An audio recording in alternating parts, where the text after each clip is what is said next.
101.7 FM so ne ye Kumasi adum na busafo no pay enwumre yi yaboaboa samudo bia no framamu ene amahodo bi so ena ye de betum anim enam Oyerepa TV YouTube ene ba bia abusafo mutie ye de dimo akotre bi ene sem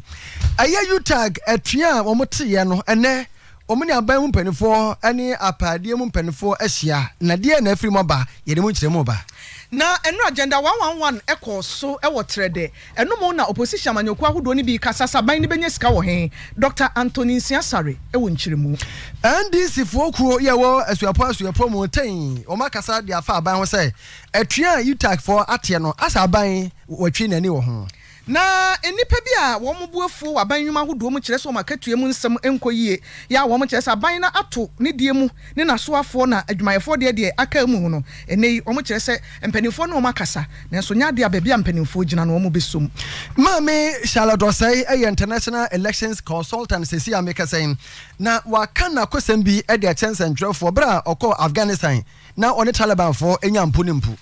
Mami Patricia Piaje so agenda 111 no ono so aka na dwen de akire nipa bi a omususu se mampani ekufuado e de bedada Ghana fo ya bebro so atwa so ne de amahodo so nsem kakra beka ho Afghanistan mamu Taliban fo no abusafo de omo yenya agro ne atie ene se ndipa dumienu bi omususu se wo na akum omo bebre so na ayira na ewo sabasa ya ehu no nso Nigeria maimu oman no anafo apoye FM wo kire se enioma bi akobone ewo ho ya convoy bi ana ede adwumayefo namhye oil adwumayefo gas ni bi apae ma kire se enipa afamu ahye omo anane no nyasem ketwa ensam no edroso yabobo na sinkonya ye de dohwere baako ni nyina beto manimo ye ne a ye ne mode ahia ye me oduefo na na sabere pinaman na penkra hene chiame mini minu aba akua asidua afei ka se bonu nchiremu ni sede de kan de atomanim dadaada ne achechemu a mo soso matia no atichafo echa de e wasuapo mu nkabom ko University Teachers Association of Ghana UTAG omo ate atua na kakra nie asem ne kopi e koto ama koto yesem we de afisam entibe ya wo munya asem ne frifie na wo mo ankasa enkodi asem no emfiri koto no fa nkofie enkodi asem no na ena ne ya efiri mo aba ne sem omanya so ye hwe enwuma ene apade ho nsem so Employment and Labor Relations no ena National Labor Commission ena UTAG for nankasa atena se nkunya na ne efiri mo aba no ebusafo ebi ene sem wo nyina te mo ase akwa apam se wo mo ejai atua wo mo te no nyame ya adoma efiri bosumi me de toso aduonu miensa adua da di anim eba no wo ma betena se na fe wo mo se nkunya ene aberekutre ehun ba bi a wo mo de yie ebeto se de be ya atua no bibia be ya kura na chese de omuhia ene de aban be ya ma mbia no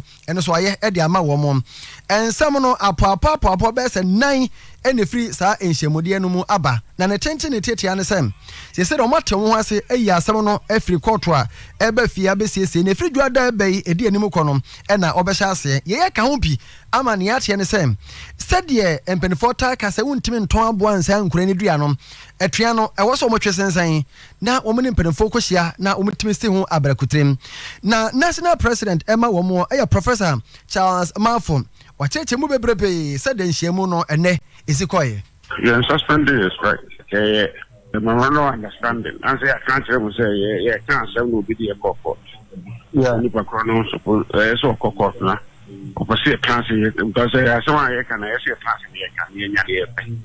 me enunti because striking was to get attention of government. The government are not afraid, and also, and the can also kind of the can now, and into the young court room could use some two kind in the year, such as almost corrector. I'm very dry. We also consider take steps to suspend them. Some know can say massa, I get to the massa. It is every back because that's not the issue of a catcher. So I say. Insanity. In see a basket chimwa, I do not take it on the jet to Nase, Anamotuno, Oboko to Kuyin, sending everywhere. Yes, we are suspended. Is it a more chance court to seminal about the year few? Sir, and your roadmap be I can roadmap on the SS, and you may see you do come on. I don't know. Nti no aba na dia tu dia. Nkoko na America ni obna so mai ye ko kan kire o. Asi nyame daji ne chechi ko kire o. Ndi trading sa. Ti ya hwe ni mun kosi da bai. Na ebe hu se mat ya se na se ma nya antia se. So a memorandum of understanding in South America and Tiasere there or Swatiase. The Zeta Namutu be breathed. It's all I say. South America, Havana just was a roadmap on I say, come as a what they are to 73 Yaka. Any amuti ye Professor Charles Mafo ono na ye national president Emma UTAG na de na ototo na no no any ankasa ye nsentwere ni nsamufo yera Emmanuel Oduro Korea ene na ebusebusa Professor Charles Mafo asem no ne tenti ne tetia ne sem ene nhyiamu ekọ no de omagye atum ya wo ne ompanimfo ekọdwene ho na de ebefirim baba bia no ene obema yaso ate na mo strike ne de omunya antwensensen gise wo mo de amane akobo mpanimfo no omunya sigina ya de befiri mo beba no oba bese yen Yetwa ensam ne so eda so ewa manyosem nsensem ye nura ena agenda 111 eba so ewo oman yi emu ni nyina ne kire se mampani adodan kwakufu ado ene MPP fo nyina be wo asanteman ya ni nyina mu no eye nsusu ya ban we yaye ya wonam so de besi ayaresabia makoma ko hanidu baako ewo man ya fanan na nura twede eye atwema pani behwe atwema kwa ahoma ekura editrede ehwo no mo na mampani ni mpanimfo be hyiaye na agenda 111 yi ho asembe ebeto odwafiri nura no ne amanyoku NDC mu titiriu emu ni pani bi ka mampani dada John Dramani Mahama kura ka ho bi no wono ekire se aban no we yaye adanko dada ado idi eni bia obroni say afterthought wadwen ho ekire ye nka ne nsihye ho wode bedada Ghana fo kwa nanso Dr. Anthony Nsiasare ya wotu aban ne fo ewapomde ho nsem so ewo nkyirimu sei. I'll explain why some people are saying, why don't you finish the other hospitals before you start doing hospitals in the other places? If you are in one of the districts, I'm sure you will be annoyed. You will not say that. And secondly, Ms. Ankansa has gone through to tell us that every hospital project that you have has a source of funding. If it is Eurojet funding, if it is VAMED funding, if it's NMSI funding, you don't go and use Eurojet funds to go and do NMSI funding because they are external funding. And this, what we are going to do, government is going to fund it. And I'm sure somebody will ask, where are you going to get the money from? But where there's a will, then there's a way. So if you don't have the will, you won't have the way. But if you have a government which has a will, which has a vision, and the vision, I believe that when you're having a vision, you don't have small visions. Small visions are no vision. And it's in the good book, the Bible, that if you don't have vision, it means you are lost. So this government has vision. And if you look at it, the government has a vision towards human capital development. One,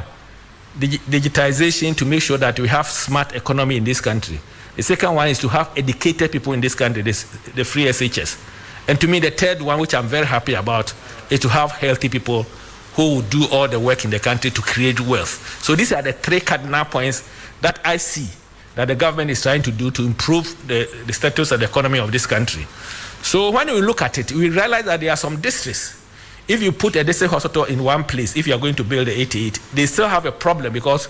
if you look, I'll take a district like Atwema Kwangoma. Atwema Kwangoma is like a U covering the whole of the former Kumasi Metropolitan Assembly. So if you put a hospital which is being put by VAMED at Twedie, which is the western part of Atwema Kwangoma,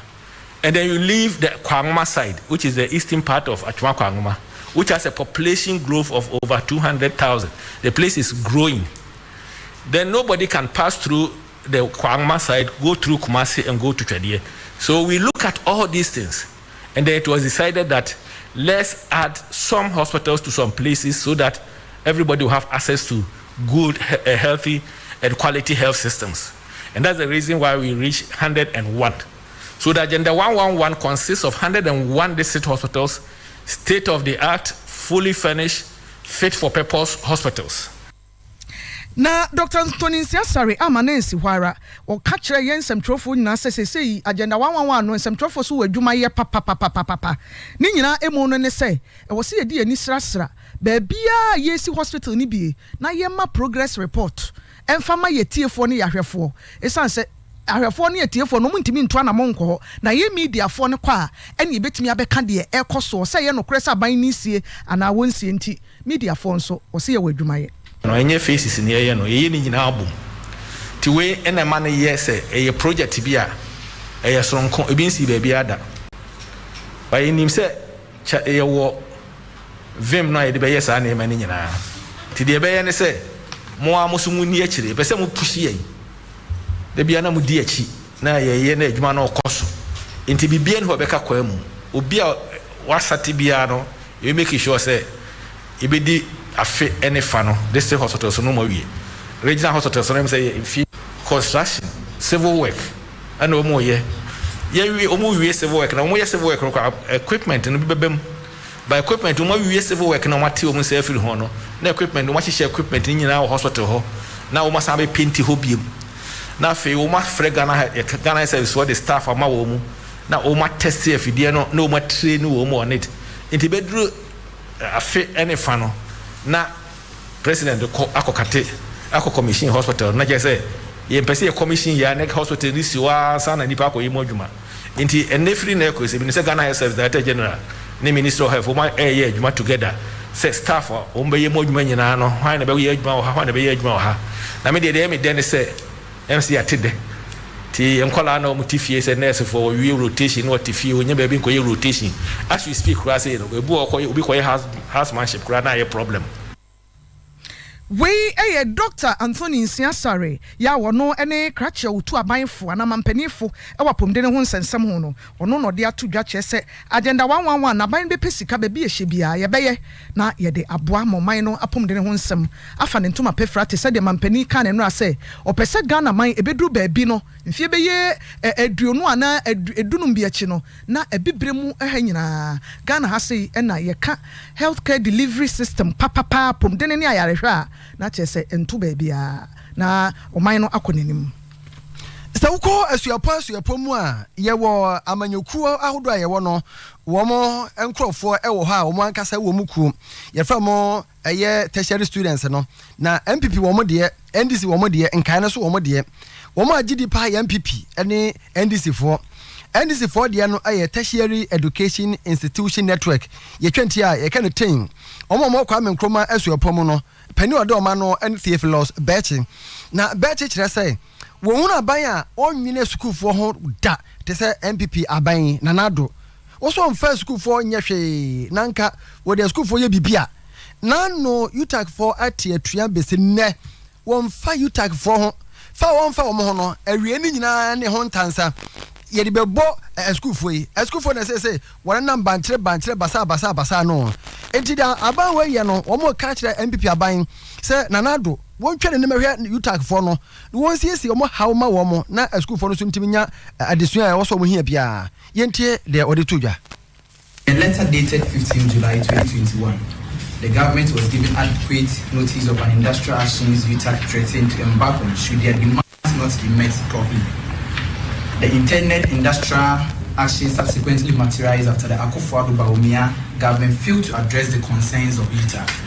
The strike commenced on the 2nd August and has since not taken any positive turn. It now appears that the negotiations have been letter dated 15 July 2021. The government was given adequate notice of an industrial actions UTAG threatened to embark on should their demands not be met properly. The intended industrial action subsequently materialized after the Akufo-Addo Bawumia government failed to address the concerns of UTAG. The strike commenced on the 2nd August and has since not taken any positive turn. It now appears that the negotiations has been bogged down by a legal tussle between UTAG and the National Labour Commissions, whose duty ideally is to function as a middle voice to trumpet the grievances of UTAG for proper redress by this clearly irresponsible government. It is evident that the government, through its non-slanted demeanor, does not wish for our lecturers to restore their indispensable service so that normality can return to the academic front. Ene omuti ye Theophilus Bechi on na ten president LKN University na ye kwa homa no so ne ani owura Raphael Patrick Safo deputy national tescon wo so coordinator akobo nkomo Raf Majwe Minia Majo so ya da se waje so ya te se wo na se kwa so wo ko ba bi kura na so boy kakra de unua owo ten KN University akanie when you say what ya semono test confirm muso mu saying yo minia nana mama mfanchi akase ma watiefo ene omo mo he wo social media ya baby na me sanso ndamo aso akwanya mo dia man nana menya sure say aban bia ni ho ana ni be gie ana say ebe ni de say a teacher for ana sa cheche for ebe tiatia na atiatia no ya ni akase obi kana se bi no a kire me o say enye the first time ni ya ana the lecture say tiatia na enya aban bia so efe no nana so be I think for the past almost 4 years and then now the Danko Kufuado. Adia ba ko Ghana mampanyini and now the Danko Kufuado why adia pa ni say labor agitation and I say adwumayefo demonstration ni strike you know. Na now do aban we etu na mo papa woni Ghana adwumayefo eda gili ye. Lecturers and I say university for church for the abai. Ye nyina agitation say head and try na emidia sema wo mu sene ni Ghana ban ni lecturers not traffic ama asudue angata ba megiri se nana wa kan no so ho asem o ma tra table ho ama ntiate ya aduma o mo nyina ho mre Ghana ban ni lecturers not traffic ama ye ho mre a ye din se nyina beto akon ma chefo no so ho ato wo yeah I think say emidia sema wo mu no edu tem bi na ye dum pemben so say na school what the political party bi achi now one day I am on your family. Megiri say is not the best way. Nana, I think that part the man buying it once so brand was in what tie at church point. Na ya kwa tena table when you didn't say party at all. Ama lectures no what all monama. Then you are not to cook for one so na common nam sana. Papa no mama no lectures mini hono. Almost so what me at all. I think that should be the way forward. I only need you some woman no dance here be na man yourself. Nyakope do di bem ene de odi fo ene de oye niye ene de wanye niye enkwati ya ha ni ne ho tefe Raf wo hwe strike here bosom baako de atwa wan sa ana keka ko bosom baako mpo mo wo hwe sa bra nyina enai na yetima kosi sa gina yewe a enka chi kakra sana o question busa me man tin yi na me chese ohe strike ya utak for ikoye ya keka ko boso mimu ani enen na yetimesi gina ya asem no ye free court wa ye ba fia ba beka up to this point no enka chi kakra ma yen o he say ya na nsise ntitie na Ghana ban ankasa abebi aye o labor commissioner ye nyina ya ji atum se labor commission njina ho ma ban na labor commission no eni adwumayefo nyina ntena se enye okati asem ntem the labor commission le beka no aboa na de akoma aban no ogina mu ama aban no nti saa na ntwetwe afie ni nyina mu na mediri se ne ama minister of education ankasa mu Dr. Oseya Wadichu akasa ene teacher fu ya na za chekire fu ya na lecture ya kwatena ase se da bi bia bio no aban a odwin ne ma aban a odwin na chekire fu no se me ankasa me mu betena ase ni ama aso diaba na to portray the chire me giri said the Ghana ni bi apeso any the minister aye no the ahufu bi apeso any the minister aye no the school for no apeso o mo any say enye ma so na aban ni achechire for twen na emum o ma se kina mbe koyie e na aban pe na me giri sa na mo to na aban atu na nyume e the asubie any conclusion na o said the ita benfo no so kasa na o mo ya de baby am pempenso aduno omunyi at this time na buy ready to put your master no more to na school for no so ho na indi na sa na o tie wie ni na mass we do Raf ya beda se papa o bra o de ama ye ntino nyame nka ho no fa nko yo ye ne ye nua Rafael Patrick Safo na abon komai we deputy national tescon coordinator na akase yes I akọ agenda 111 nsemu eno ade na asantememu ayenika esanse mampani obi kan se government machinery aban ni mu adwumayefo nyina asantememu na wo mo ababe pi na eno asort katin yachi nkomo bebre akoso ye emu no mampani dada adwo mahama kura kan bi NDC fo titiri wasem mo kan kire se we no ya ade aye krokro de dwon adanko dada ado ni oma na oma na bia omo de bedada nipa ye ni ate ye ho aguma so bedu ba bi no na yenye ehui na aban wei pe bibia ya enkoba ya ni mpuntudwuma aban dada ne ya wantumi anya ogya ho nyina eno kra na nka woso okɔ kane na wate ne nsafiri ho ansa na wakoso bibi foforom na asem wei nti Kumasi asokwa mrahye Mami Patricia Apiagye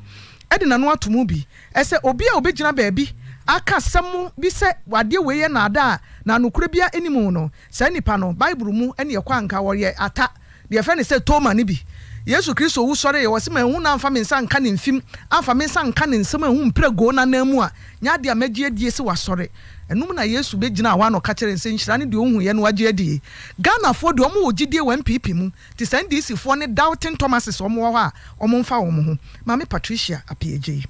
Bibia kasi ye bia ye guso ayeye enti ede na yeska enne ye sisudia sa 88 district ya bashas because wo no tumfutro nkrofo ani say ya say ya besi no 2020 but wo twa menem say de ho na siesie no ho ansa na wasidai enti enye scam ye Ghana fo na wasi ye hwe say ye ade bia wo bi be kan ye betena ho de ato yani na ye hunu ye timie di adanse e wo de ya no because o man no na adodran kwa kufuado waye niema miense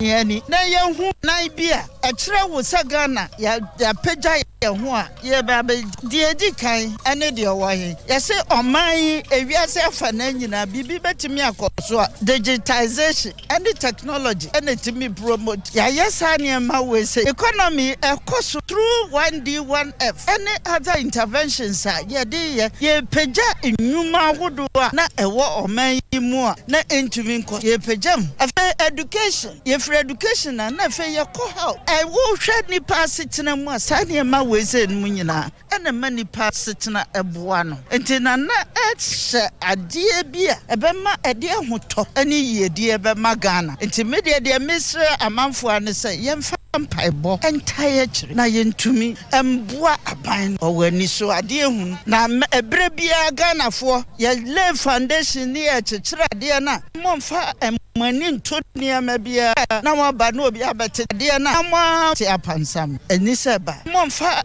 ne wo aso daye pa no ono na wose ye bompaye ema no na ne daye pa no etu ewie pe na enumu no na kanimra hye a owo atwema kwa ahoma ho Dr. Kodwa Piaku bi on sese kroma to ne so abayi obi foforo de ne ko enra okodwumadi na sibi ma wono so ko bo mampani akufa do aba so papa sa na mo wei unya ba ma wuntimi ntu mampani didi memeja so Ghana forma ni yoyo wo mana iko na obi ade mpai patai na chi se wo si dan ade kro na eka bebrebe yi wo bre kro no amu afentam obi akra nya bi wiase hada nti ye bo mampani aba so pa Dr. Kodwa Piaku bi Timia apa ho ntume ya de a me de manage ho pa mani agye so if we say sade we no ye di mu akoten pa ne hya ya na ye di mu akoten na se de wa osu nimu no em se e hya ase no na ye nyina no ne ye bompa ye se atwema kwa ngoma e benya ye ntuma pa bi efra the whole atwema kwa ngoma about 114,000 voter population na ye need district hospital ne ni hospital bia aban hospital bia na oha na wo ha sei nanso enam ye modern bo me titu ana me sisi me former any ye di mu akotene ma ye nsaka first nsaka polyclinic e wo twede a sisi ye gusu an kyere bia o mo se ache kra na bia bosome no ma hyase o mo wie hu documentations ni nyina anda kyiri sa district hospital sa hospital we nso abeka ho ade a ye enigima me titu e ade nso a ye enigie se atwuma kwangoma nsaka hospitals mi yesre hospital ba akon na nso so enam o mampani district hospital sa hospital we nso abeka ho e ade a ye adawroma osimunyi miinu a betimi aboa apomodi ho nsem betimi apagya egie se atwuma kwangoma nsaka hospitals mi yes apomodi akosoro yesre hospital ba akon na nso so enam o mampani yedana se de beka nse ye mana emo se woni tie ye na mienya hospitals kukuda mienu enya de ketwa na me ye sure say enema bia nana trade hine so de tu nanim no obetie na sopam na waboa ama bibia ye hwe ne yensa aka we eye Dr. Apiaku bi nanka oye atwema kwa nwoma MPP mrahye sese de wankom mrahye bedwafie mbiem nanso oda so a party ni muntinura okọ trade ya wono so kọhwe de ekọ so obo mampani aba so e wo sa kwan ne so Abusafo enrada ahomache ne esiye ewo achem etukrom eko bunso ene se akronfo eko bo pampim ewo ho a wo hia sese bo mu ye operation ajo manfo ho niema de mu ana wo mu ye ya tia aposifo na so ti aposifo e de wo mu ka nwenwenwenwenwenwenwen kodu ho no ma kama ka akronfo ekura anware obua wo mu ni aposifo no mu gamu akronfo etutue na aposifo ato na we mato edu ba bi no dia ne fe mre ekoye akronfo no oje hane otwe bremenyawe no do mo kan ngura wo me na ekono no mo kono na aposifo no bi tu akeka wo mo a no de darehye ne mojahye ewura ngura mu na akosise mpo nyako abro no ma ayense ntwani a ne ekoso no wadi akira de akosisesi ya no wo boye mu nyako manko a yo na dikitamu twetwe ewa poye amantam emu na ye ka bia ya sabri ya ho so mu ehia kina wodi kan aka no etikrom ede ekọ eye busu eye Johnson se da mafo pina enimi no empete mo na ehia na no ewo ebu akwa north ene ebu akwa south mensi no ne pepen so ena side mede no etie course na me ka mafo kakra etikrom ani busu kwantipo no enkamia se we enye ne dikan ne to so menu aye akofrefo atwa mafo so na ikoroma jom niema and passenger for na sekafo mo na kwatipo no so de principal Philip Dikompo awati kuma na form also kono akoso horma amamno kasei eho ansem de yeguso eka na emia na ehia na emu ozrem eta a police for enya ntie ese ko pie mu ewo atikom horma akofrefo ataso do pempimo horma a passenger for na asenkafo no omo ya ji omo nema esa nti a police force omo homre so amom na ebo mutu etu na mo se bom ko pe wo potemonum se be on betimi akokko ma bambon se metreja na so abrani na ebra mo ekono ene omo nim da di etu efi ede baye eno be sha dima ya etuo abebo on screen yes mo ekita no ahwe na wo edim no etuo bo baba ko be bomu ana ne registration number no aye GP 146 ana esi osiema ko bu so kwati poro so ni tuna be bomu hope na person who said eni pabone fo akofo fo na pa no mote eri to mo so apake ka no eni abaka se eye abofu fi me fe se wo fi mi bi ye fe na police for the training na akofo for the training na police for the training na akofo for the training kuye asie no entie ya saka na chemu se a police for the training e ka akofo for the bi na so omutimi de moja show ada mo ekenwura asabi amino ekasani de bia mo de mo nyako chene de ebenyu point bi ehu wo mo na ebre na police for the komo no e na maba abo agida betu ga atemi se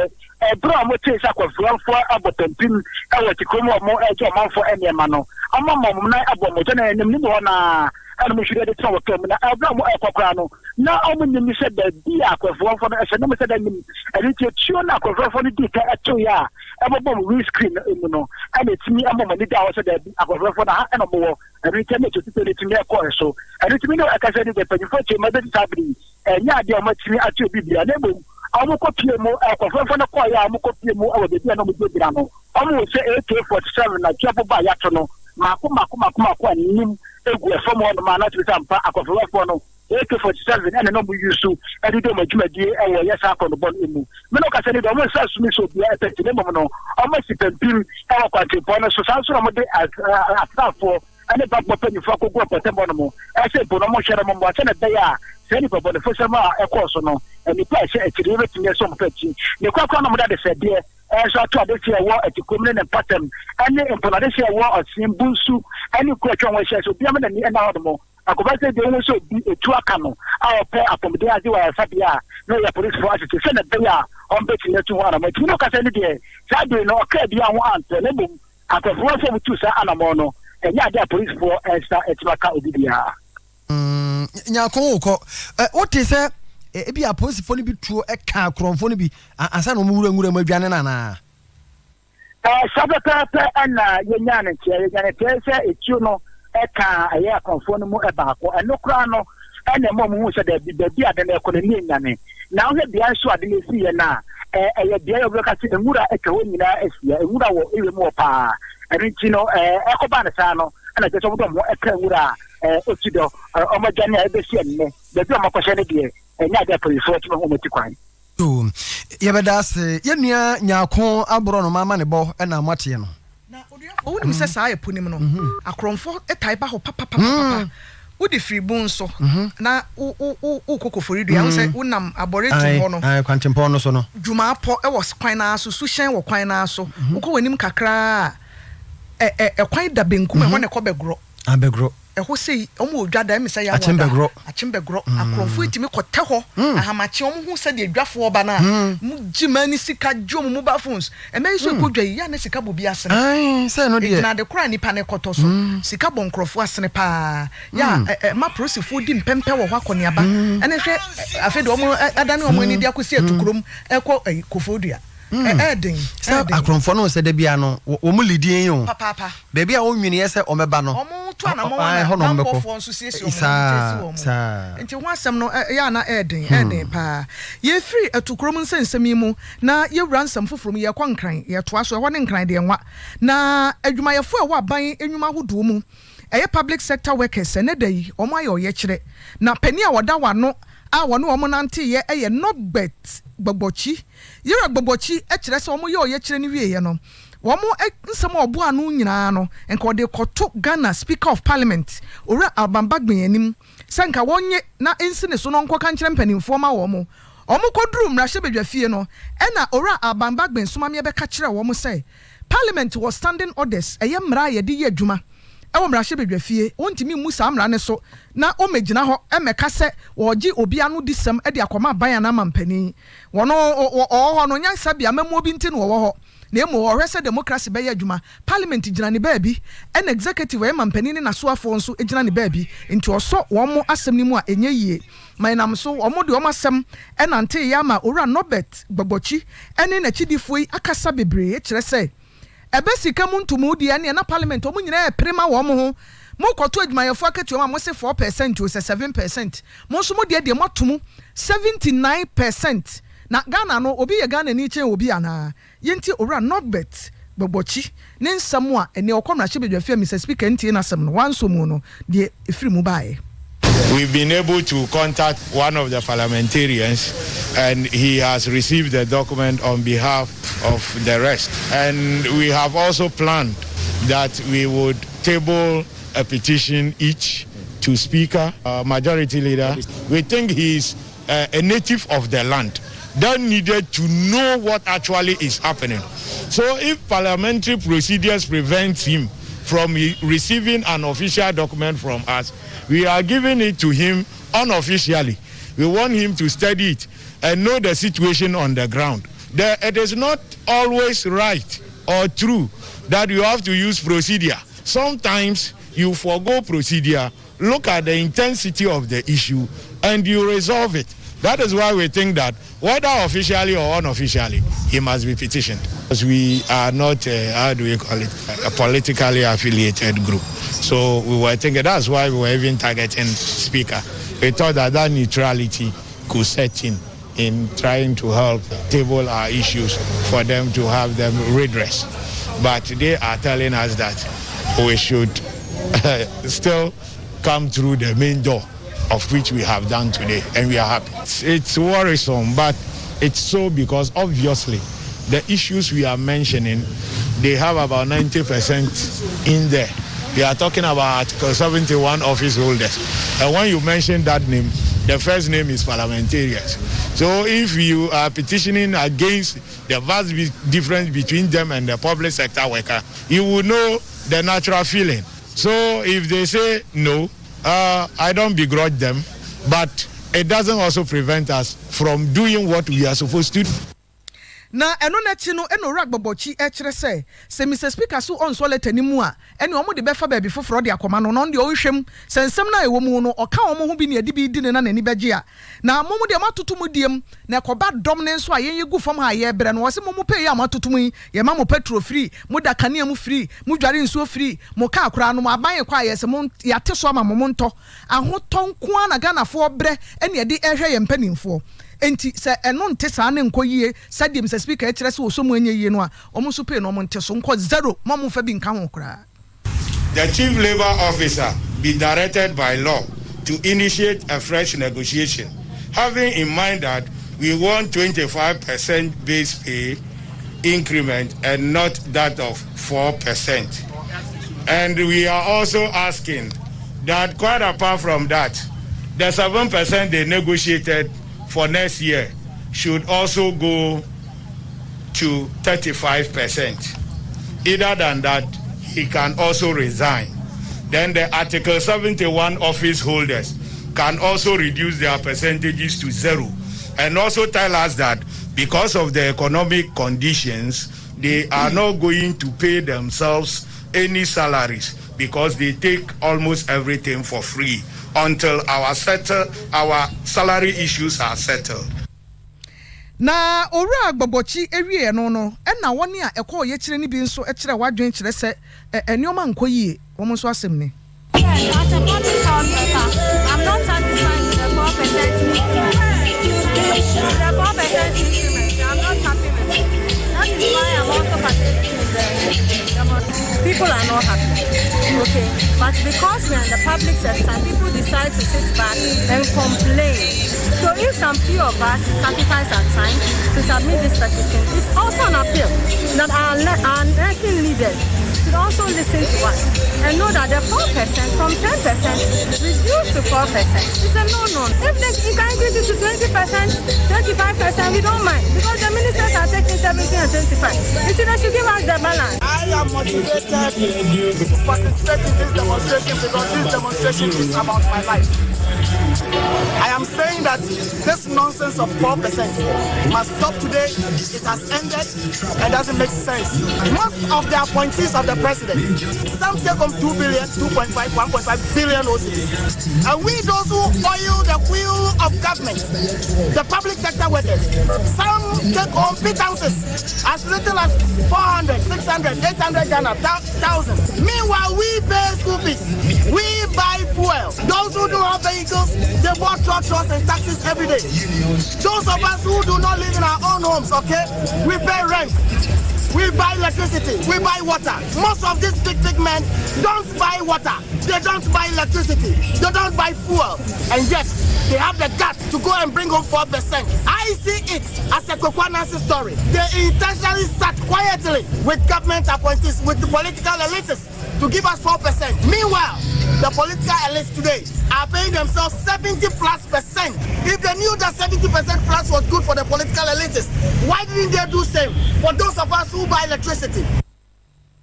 We ena ekọ so ene dey won kran bra aban mu nwumayefo binom eka won hu bo mu ye wo ye kire ni bra ba omo kire se yan yetua kane kwa na wo senke yenye sika kese na so omo entua no ana yekoso sese sika ne ma wo mo ena hiafo sika na edi tua ma wo mo oman no yetena mu saa emoa yen Kane Ghana abatu adwuma ko no tetrani mame Charlotte Rosen se said ono na wayi no se wonye international elections consultant na onenam okwa na oba ha saa ntina no oda na okọ Dubai ofri Dubai akọ Kabul Afghanistan na wo se wo kọ no kwan so woni nipa bi na ekọ na Taliban fo ebeyire wo mo na sabre ehu bi a ebo no afede de Taliban fo no ye nyina na wo mo kana na se akwa se obu busa no usuro ho no se na me nsuro sen me hwe de ma mo ye ni ne ma mo ye se da bi na so de tintin de tia ne se ukoto dom yefo bi se mu pa wo mo ka se da no wada tafere wabatwe no wa forso no tafere wabatwe kasa master mo fa nche mi o se ne wa kura se ye no master medi ubi ni wo se master medi ubi ni master me pa cha wo se master pa cha kana sa na no ho nto no na ye pele ene wawu sa bi no ye wo ma wo mu. The Taliban were always very clear. They said the Americans had the watch and they had the time. So they knew it was going to be a long, drawn-out war, but they were ready. They said they had the time. The Americans had the watch. In other words, they knew that at some point they would get tired and they would leave. They were in for the long haul, but there were always concerns. Just watching the players, there were concerns. Okay, so first of all, the life of a UN commissioner in Afghanistan is very restricted. You cannot even roll down your car windows in traffic to buy anything or to speak to anyone. There were so many times Afghan colleagues, and Afghans are the most hospitable, incredibly sweet, incredibly generous, kind people. Yes, and they would want you come home, and you could not go home because the security protocols just would not let you do that. They would have to, if an Afghan colleague wanted me to come for dinner, they would have to give advance notice. UN security would have to go to their house, check it out. And there were even times that they would tell us, you cannot go to the office this week, or we have to do this, we have to build another bunker. So it was a very rigorous security system, and for good measure. So in terms of engagement with ordinary Afghans, I just want to create a context. It's very limited. Yo, and yeah, moti ye mame Charlotte Osei kane yisi titrani se say we international elections consultant ena akasay. Ye free hona dwumabi akoso won kran hwa Rebi odi Faustina Yedu Esando ya wono ene omemu nyina pani kwankyerefo a woda community development ano Ministry of Local Government, Decentralization and Rural Development na ne da ine nsemo de atodwane se woda nyankopon asesema mpani akufo ado ahunu nsakraye e won homesuam a sese no o hwe se odi TVET technical vocational education be hye homesuam na ho mposika dodo na kɔ ese grammar school ya yakokokosua brofo ne nkontabuoi yakwa kowie degree no ne abɛbɔ apeso ofie yenya adwuma nye nanso technical ne vocational ne de oya obroni se uwie wadwuma is readily available uyewie ya fried rice bi kura utimi de ade esi kwan ho na wo no ana wo ton ne okosua electrician ana electricals no utimi soso nhoma ne okosua carpentry o ne nsa no adwuma yemi ani nkɔ ho ne yemmoa ye disika gu ho dodo a ebeme nipa dodo na de wani ahwe ho na aboa ma enioma a yetoape e wo man ni mu ene ye kra bi bia frama no ne ene de baga na mamu no enioma betimi asesa kakra community no na dikan chire se on pese ye tisa ehia de mamofra na ewo ho na ya yesa started enya 25 vocational technical institutions in Ghana bi wo ha ya started ne duase na kakra na ye de okrofo na kasa edu be bi nko school ye de ye putani ye omo ye nibi ya drop out anase oni buafo bia ye tete omo sa be ya fim mienu ntem no so otimi pese otoaso na watoaso ni titru pan se pese omo starting omo sa no djuma ti ade diska beba ade mama nko ye basabasa semina ye ade pam tire ye bibia ebit mama mo nyansa no djuma na ya tena se na ye jai krom ko a kopɛ adwuma wo krom a enni ho na ni beba ho so no akɔjoin gang bi na de how bebre aba ntinsa no djuma no na ye tete wo mo na eno no echi no Honorable Augustine Collins in team ya wono Office North ono na emra hye dwuma nyina akɔso won kenkensu na ɛhɔ na ye wura so kyerɛ sɛ ono ato ni kotokuom edi Ghana sika foforo mpimudu 10,000 Ghana cedis ayi sika dada no 100 million edi atofotuo nim se training center ne mfa moa mabuno no obi a obeba mu September busumi a yesi mu kyinachi ye no ye de bebia no obi a obeba abegye ntete no de obehia no ye mfa moa no Mians minister adu who said the next 4, 5 to 8 years netting training in about 5,000 the various faculties said the beya and kobase omo we school omo nya adwuma ne enti bra me dwene so say me de bi beko training as we speak no and nipa be 50 or me dem call asankare be 300 plus so me organize say de bi beko takra de and to sustain that program and na ya dwene say be establish the institute to be na nanu chanko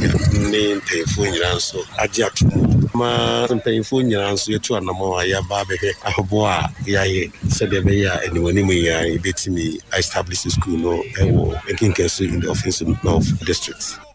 na owie ye no na ban krachi pani owo Offense North ho DC owura David Kwesi Asare ono so ebo aban na baso titru mampani akufo ado ese wenya se ni so ade huni na wosra maburo no dodo na se bebre na afa sa kwan ne so na wo mo emagi nimde ene ntete ye kwa na mo fa nkobo wo mbra ema wodaachi and the stakeholders meeting you know many as a chief executive semi pencil na member of parliament edis adwumadi na de make farmer emrant ne member ne say obia momodian say de obeba sa school no anya san tete no say na na do dan kwakofado ode ato na koma proso say sa TVET no ode ba be adwuma papa eno beboa amakro no tramo ene niam bebre maya no anyinse basa no di nyina to ebetwa na aboa ma obia so anya ne sa no enya dia ye beji school fees kai ye nyina ye ni member of parliament ye beboa kola no so anya ensanu djuma da che no ye pe mesini ye pe plumber ye pe talent any electricals and so fashion design any makeup and now you crowd ho na say we ye ni mu you know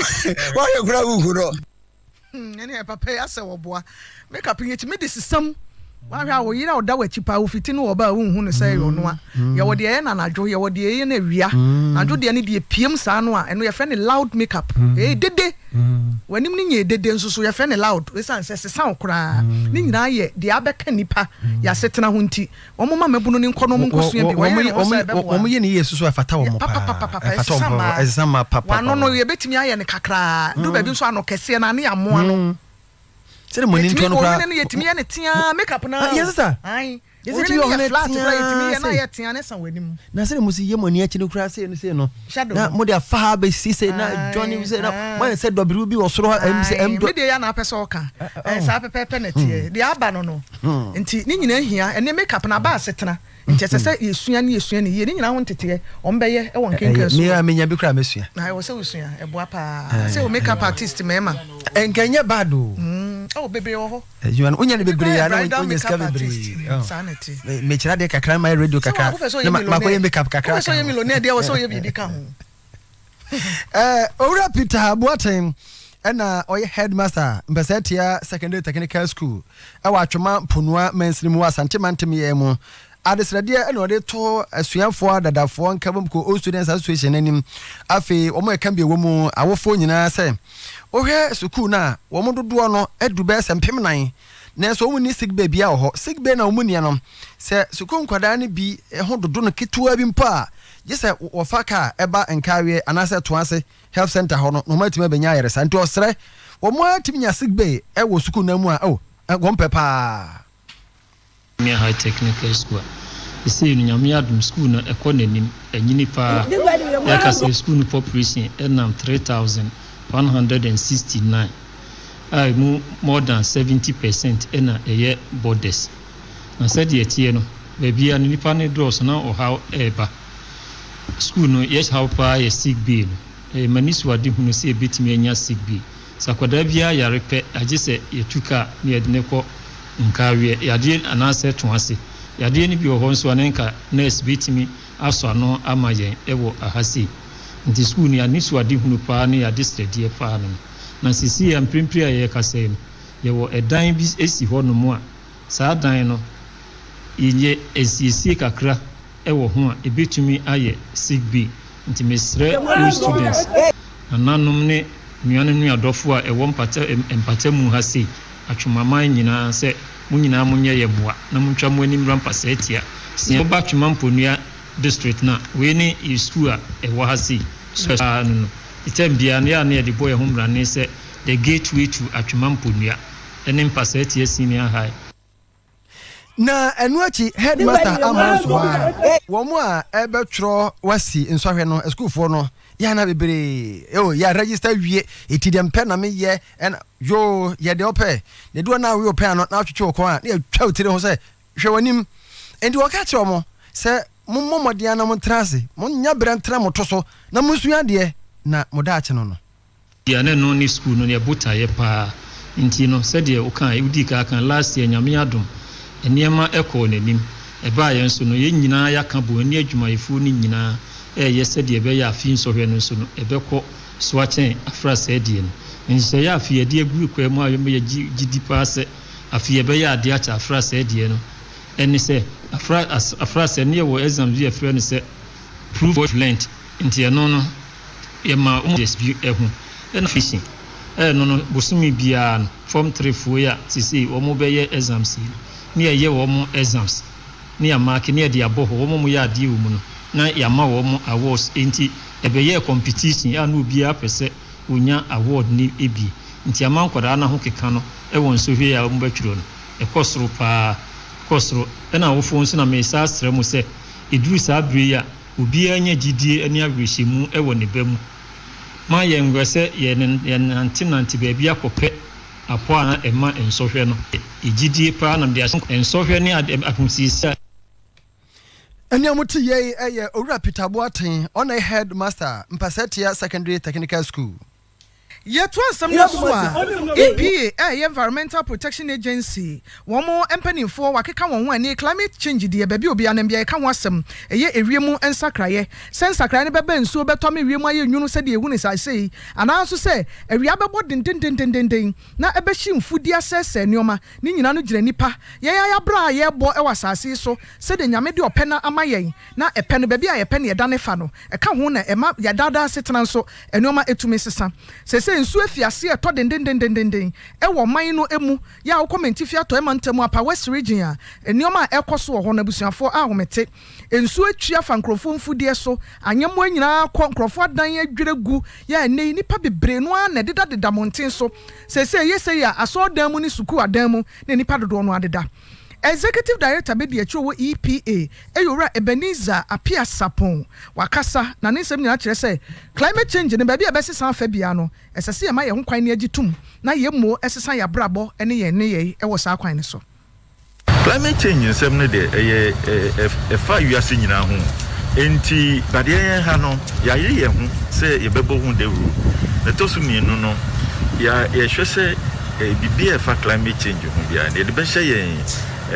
development plans in efa kwan ye fa so ye ku adwum ne ade aye ye esisi ye hwe climate ne ye gina so ne ye friend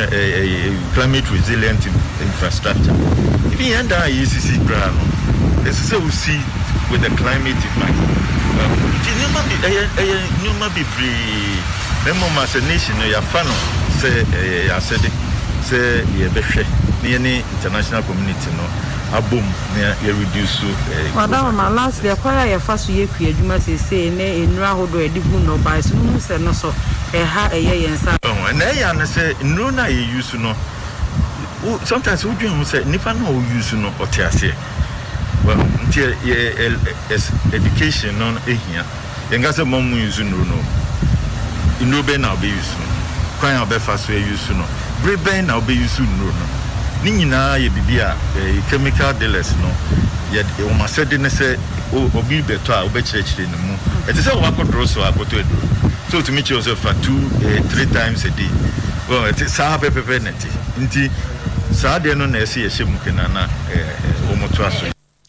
na wamana nso hwara owie no wasre nkronkro ene omanfo ewo mmro no ahodo nyina so ese yema yeni enko yensuo ni nsuwansuwa ho pa na se yesi ye pe climate change na ewiemu nsakraya na asase so ayetie ese se yehwe ne oma onyankopon de ma yen so yie na enchirima amebo yetiri so daache ene galamse enti eso tini ni nsuo nyina sai obiara obe galamse ewo brono bi so a obekene no wose bo aprosifo amane.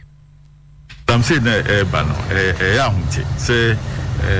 aban any institutions ya yire ho na yetumi apam nkrofo na finsuo no so almost sign bad there na che say sign go back na yire ho bio na ye hwe say wo hwe say wa ye bako ebia bibi wo ha sanke ye to aso ya ye behwe ni aye so na be ya NCB but na make can say sabe enye yenkwa ye ni communities ni nyina bebi ensu bia no ubia wase de se uhu se ubi wonsu no so no se na ubeye hu bibi then na ubetima fa telephone afre se bia district DC ade se ikoso no so se ohia mo bi afi esra no afre se ade bo ikoso no yaba ni aye ne toso mi no so sanke yensu yenkrofo no ubia community level even journalists ubia yantu aso te na muhu ya mukai musa mukai na BBS nti ne nyina no yebomu ye ne sa bebo aye nyina ora Ebenezer Apia Sapon EPA empenimfo no ba kono no for ye come say Oyerepa 100.7 FM sunim boss eba electricals ye kan form of say uhia nkanea ya ode ko ofie ewo demo wadwa ye ewo ho eno ani boss eba electricals na aba benya biem afa ba no wires ahodo a eno ano cables o standing fan ceiling fan the USB ewo mu ne nyina bi ewa ha utu akoton ana woto no makoma nya na wa ne nyina so Energy Commission ajetum se uhia yan ya bra edum boss eba building your prisons run about to Isuanum. Paul Segolin, a doom here, Sambra Hotel, why you and a PZ Antiata for Danemo. Your number de Benyain is 0541 125 339. 3D Ventures new was a bray na yamwam ope a year shower gel a draw a year the keka ho pure and dear vitamin E castor oil nini nabi na wunim say wunya bi pa de ebebo opanim eyi max ahodo nyina efri honom into apply 50 minutes asana wakwa kodware afa bia na niam ketenkete bi esi ho asisi ho sa wanim uhunu bi wa chicken pox na ya wawie na ekọ ana niam na unya bia 50 minutes kodware ma we na fefe ai enya gro wo enti say asem ni asem so hia ba wo opia na we say so de ebebo mu edi abusa fo mo fa ni agro na ya papa ai ena e wo ho sa de ni wo chicken pox wo so and I'm especially in I'm married there for ono de na a severe one bia e bi kura kum we are born pa ai e 3D Ventures na e kasa yo na we no say born say de be shower gel orata shower gel orata shower gel can shower I know you tete dey say can shower e ka sa no mun ti o I say I shall be say I shall David shower gel Efsa fonti no answer obeko new kejetia Dubai no ho asem ne kan gate 11 store number F1189 and kwa de bia na mura fi store number we are marking 1010 gate 11 na monfa 23 na monfa telephone number no entu mutrim ka ho 0244 9192 22 0244 91 92 22 and 0244 72 47 78 ofra ya pe no ye beje so Cannot cube e mo ba bia nkwan ye de e mamu kase nso ye hwam oba wuni mu nkwan ya nkwan kase de ye ka ma wo nhya da nka ho sa keka ho usua makeup ne ye no na usua nkwan so de aka ho makeup ne si abonten a na cannot nkwan no ama be ma na kafie hyane nso ne pebito ye flavors ahodo bebre shrimps e de wo ho beef wo ho na chicken emu de wo pebia no wutimi eto fry na wo ya fa bi ka ho nkwan so na wo ya no ade bi abose na ma ne nyina akoyi cannot cube aduane papa eno no culture co toothpaste nso ya posen kama yesu so na me kai se aburu body ti ni bidi ato so e posen ni fite o ma me peja o sen anu we ni kosoro tria di twita krema ne so nyina aka ho e masen ye kama na no na broni ade ne nsa no aye ya eno ye chako toothpaste aba adwa so na enioma ko yi tu anu pampan yi nioma hyehye moto wo hyehye sen na se esin bi okra na hyehye mpetia hyehye ring ti se ni pansa ye de petia hyehye so unya culture co toothpaste bia wo de to so a epono kama eyi bad breath nyina de free ho mesia ne fita sara nso na eboa gam no ankasa wo si achi no ema enya hoden gam bi wo ho a brush kan kakra bia na epra muja yade pekel chako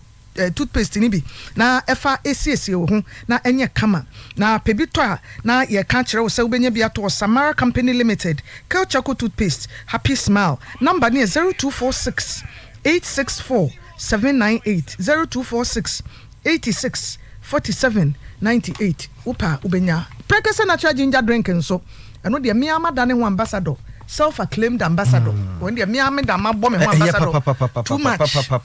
too much experiences bi na me nyinya bribi atwemo nyame adom ntimi de me gidi say ye no a ye kama wonu wie hu se wo da sori anopa kama to da obeda sori no obeka se wada na dwuni mu nyina na ya te concrete aso awo ade be kina obe bie wo ya na so obeda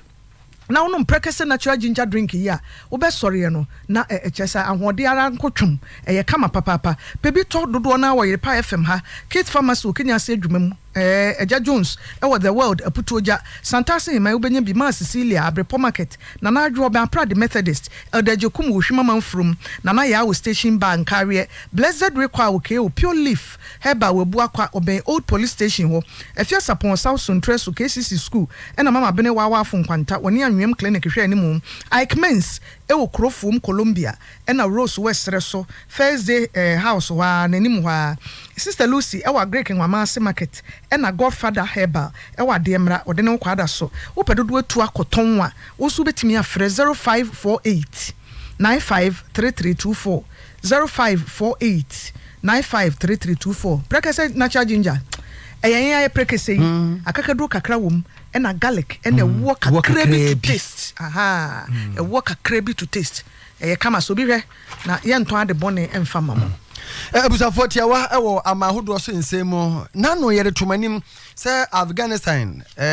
Taliban for no ene o manfo e de aboso den nyina ne se Taliban for ne say ma Afghanistan for no franca flag no ma wo mo nsen wo so mbesen ne ntoko de aba nyagro aka bi ama German for abefo mo krofo ko US for abefo mo krofo ko ne yete ne se nipa mienu awu ama nipa be se dumienu de pro mo prepra no abusafo ani enyan ye ko Nigeria memu Imo State ene dey adwumayefo asore omo ye adwuma o Shell a sade kaka ne namo e fa adwumayefo ya omo nyina boa won ho ano ete aban ne ka mu ya omo ko bia nka bia nhim nipa monifo bi gina fom tuo e de gu won so e wo ka ne mu ya nipa be yanso de amunum hwa omo nyina totoi na foforo pranso de nyasem ketwa na Nigeria mani mu na police krachi pani a okasama wo mo Imo State ho eyura Michael Abatan ono de to yensentwefo anim se de asie yarehosem na ene ye Black Wednesday de ma Imo State ho ensan se nipa bonifo bia ne gina fom ne dane etuo de gu bus ni mu ya wo totobo bo mo basa ne nam so ma nipa ne ewuye prosini ba kwa no otika ni mu na oil workers be yensia ka ho omo nyina to amunum ho ye nei mpanefo afiase eye hwehwemu na we de se omo de ho asema hye Boko Haram fo ayekoye ni mu ne hwehwemu ne be kire abusafo kase bono ye de asi oduefo na na sabere pinaman na na penkrahene chiame meni menu aba akuesi edua ye na yesom yemfa nka abo ayensa aka na nwumre emre ye nua Kofi Poko nyamfinhia aduanan mienu ote nyankyere ni ase na ode abeto yanim se ne yere ya wone ne wo honom Adwoa Leticia onyamfinhia